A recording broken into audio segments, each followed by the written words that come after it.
Hi guys, welcome back. We're on our way for a concert. First concert since we moved here, and it's Elevation Maverick and Kirk Franklin concert. Excited much about this one. Where are the kids? The kids are home with my parents. My parents came in like 3 days ago for my sister's graduation. I will be going tomorrow. Like when the 1 year passed, I remember when I was saying she's going to Canada in December of, time flies, man. Time flies. I mean, but anyway, yes, so they're around and that's tomorrow. But first, they're like, hold your grandchildren, please. We want to go and lift up holy hands.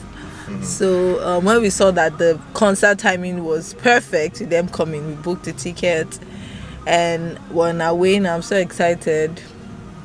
Thankfully, it's summer, right? So even though it's 8 o'clock, guys, look, it's 8 p.m. It's still very bright and all that. Sorted the kids shower as much as we could. And like anything we can't do, it's all your grandparents. I'll leave it for God. So yeah, today has just been that kind of day for me. Trying to get into this formula and solids thing. Pray me strength. I go all in. So it takes not only physical or mental toll, but also physical. But I'll figure it out. I feel like I should document it, just so that if anybody also wants that solution or quick fix, they can have it. So I'll see. I already bought some things for him to start it. If you're wondering, I have a 6-month-old baby who I'm trying to introduce to solids. So I'm not talking over people's heads. But that's it. In front of me now is this concert I'm going for, okay? I'm gonna vlog when I get there as much as I can. And trust that we are running late. Why are you showing me as if I'm the one that is making us run late? Oh no, who? I'm happy that we're having this conversation. I felt like you were just looking for somebody to blame for us going late. Babe, I wasn't. Which part is unfair?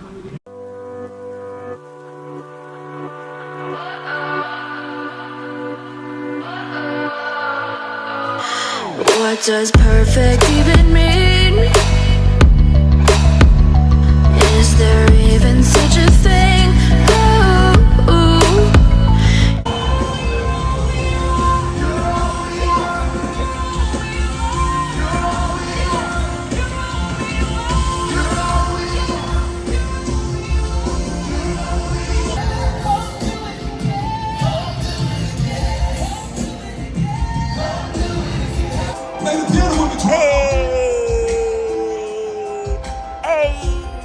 You're not playing back there, don't make me come back there. See.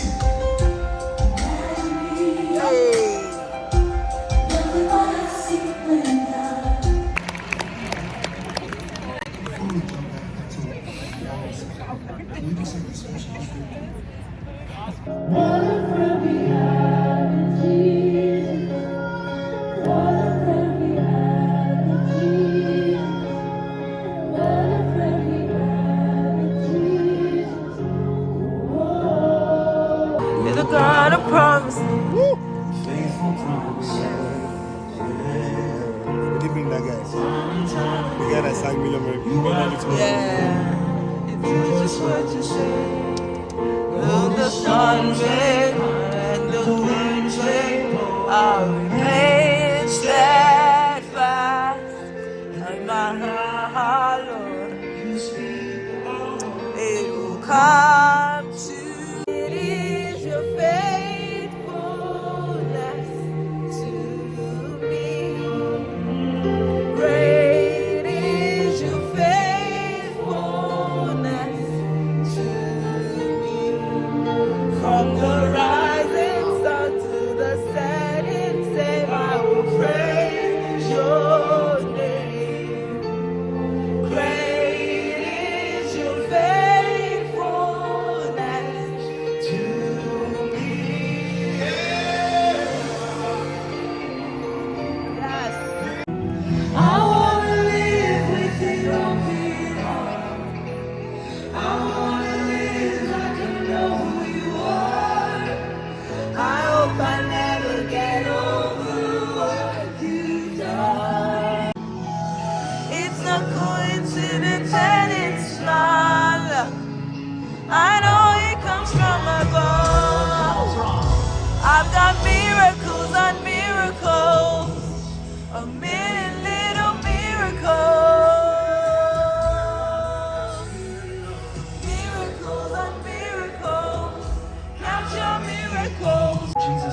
receive it, why don't you give him a great Hallelujah. shout?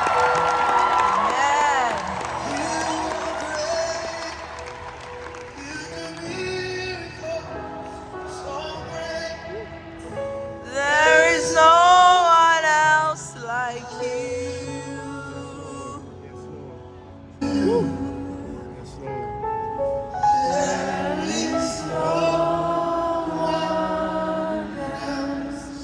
like you. And I am holding you up. So there's nothing I can do that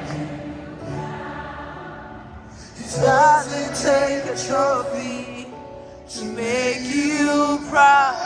Home now, guys. We're home and the babies are asleep. All that vlogging in there does not even come close to how superb tonight was. I had a good time. Shout out to Maverick City, and then I saw Team Solutions, I saw Adriel, I saw Day, I saw a couple of other people. It's good to meet every one of you. Thank you for the hugs. I really like it when I meet you guys in real life, so thank you for coming to even say hi to us. It was amazing. And I had an encounter, guys. It was so beautiful, and that's why I'm like, there's no way I want to vlog the moments that are actually precious and deep. So I saw this like during one of the worship sessions that like you could literally feel the presence of God. I saw like a girl, like a teen girl, and then there was this woman standing beside her, and then there was this man standing behind her, and then behind her, right? So they formed like a threefold cord, but both hands were on the girl. And in my mind it just occurred to me that, oh, they're probably trusting God for something, and I in my mind I'm like, I join my faith with theirs and I pray that God will come through. So random. And then there was a couple behind me as well, and then in my head it just went to like, okay, fertility breakthrough. I amened it in my heart for them. Random, but I could just feel like that move of God in that place. Say another 15-20 minutes into the worship, the same lady who was holding the tin walks up to me and says that I have like a revelation, or I have like something, I have a message for you, something in those lines. Can I share with you? I'm like, sure. So for me, when it comes to receiving prophecy, I receive it speaking in tongues. So as she was sharing it, I was speaking in tongues, and I was hearing her, she shared the whole thing with me. In summary, something about how I don't know, it was just so heartfelt. Like, it was something around like I was thinking God would come through in a particular way, but instead God came through in a different way that was still, a great way. And then when she shares this, she goes, I was speaking in tongues, accepting it, and then she says, so God is creating solutions. And in that moment I just paused, and then this person goes ahead to mention solutions like 10 more times in her sentences to say, God is, I wrote it down, let me see, calming the wave in a way that I don't imagine, creating solutions and endless possibilities. And then she just goes on ahead to say solutions like 10 times, and in that moment I just paused, like, this is it's a confirmation of what I already know, and like my current spiritual atmosphere, right? So I'm just like, God is wonderful. And then she goes on ahead to say, can I pray with you? I'm like, sure. So she's praying, and in her prayers she's saying, oh Lord, you would give solutions like never before. And I'm just like, this is prophecy right here. Like, all of this is revival. And she finished praying for me. We hugged it out, and then I'm like, I want to tell you something. If you have ever doubted your gift, please never ever again. I showed her that, my name is actually tolulopesolutions. She was like, oh my God, God knows. And we hugged it out again. It was amazing. And again, I'm just thinking of how everything happened, how things aligned. We're literally at one end of the arena or whatever it's called, and we're not seeing it well. And then PG was like, "Oh, we should go to that other end." And at first, I was even skeptical, like, okay. And then he was insisting that we should go to that other end to just like be there. That way we can see it and we could see the stage better, right? So I yielded, and then I went, and I'm just like, look at line upon line, literally how God used my husband. I called him the messenger of the messenger.